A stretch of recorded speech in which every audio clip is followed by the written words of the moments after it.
Afghanistan strike again. 3 wickets down for 49. আবারও লজ্জাজনক হার আফগানিস্তানের বিপক্ষে, সিরিজ হাতছাড়া হলো বাংলাদেশের।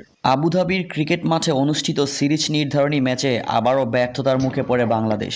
আফগানিস্তানের বিপক্ষে এমন পরাজয় শুধু হতাশাই নয়, বরং সমর্থকদের মনে আরও একবার প্রশ্ন তুলে দিল দলের সামর্থ্য ও প্রস্তুতি নিয়ে। প্রথমে ব্যাট করতে নেমে আফগানিস্তান 44.5 ওভারেই সব উইকেট হারিয়ে সংগ্রহ করে মাত্র 190 রান। শুরুতেই বাংলাদেশের বোলাররা শৃঙ্খলাবদ্ধ বোলিং করে ম্যাচের নিয়ন্ত্রণ হাতে নিলেও মাঝে কিছু গুরুত্বপূর্ণ জুটি করে আফগান ব্যাটাররা দলকে লড়াকু স্কোর এনে দেন। তবে 190 রানের সহজ লক্ষ্য তাড়া করতে নেমে ভয়াবহ ব্যাটিং বিপর্যয়ে পড়ে বাংলাদেশ। শুরুতেই টপ অর্ডারের ধস নামলে আর ঘুরে দাঁড়াতে পারেনি টাইগাররা। একের পর এক উইকেট হারিয়ে মাত্র 28 ওভারেই 109 রানে পুরো দল অল আউট হয়ে যায়। কেউ দায়িত্বশীল ইনিংস খেলতে পারেননি। ব্যাটারদের অনভিজ্ঞতা ও আত্মবিশ্বাসের ঘাটতি স্পষ্টভাবে ধরা পড়ে। এই হার শুধু কেবলই সিরিজ হার নয়, বরং আত্মসম্মানের প্রশ্নে বড় ধাক্কা বাংলাদেশের জন্য। সমর্থক ও ক্রিকেট বিশ্লেষকরা এখন দলের মানসিক দৃঢ়তা, ব্যাটিং অর্ডার ও কৌশল নিয়ে